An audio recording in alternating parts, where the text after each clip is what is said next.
The last little thing I'm going to show here is the idea of what an actual. I mean, you would have your kind of Final Destination type map where it is just this blank square kind of thing, and it's really all just about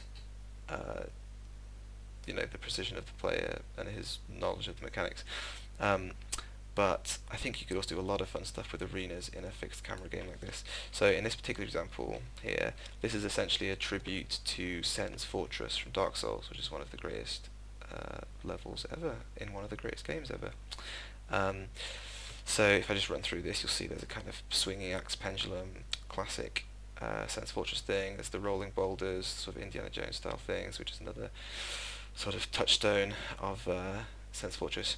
And there's like a button you can push here which throws sort of darts out of the wall, just sort of like the third thing I associate with Sen's Fortress.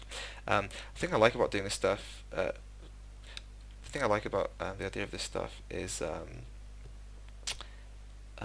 it's really physical stuff, right? And it's also something I'm interested in the idea of having these big threats that kind of slowly come towards you but are really, really telegraphed. So, for example, the swinging pendulum axe, right?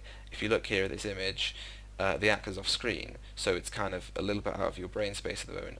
But from the shadow, you can see that it's to the right, so you know which direction it's coming from. And there's this wheel at the top which the axe is attached to, and by looking at the motion of the wheel, when it starts to turn and it comes faster and faster and faster and faster and faster, you know that the axe is coming.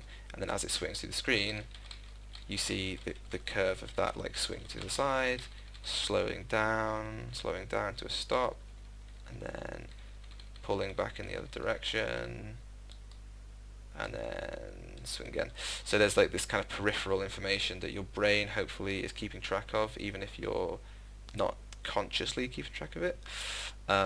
Same thing again with the rolling boulders, right? So you see it first of all in your peripheral vision, not covering the arena, just kind of on the edges, swinging around the top right.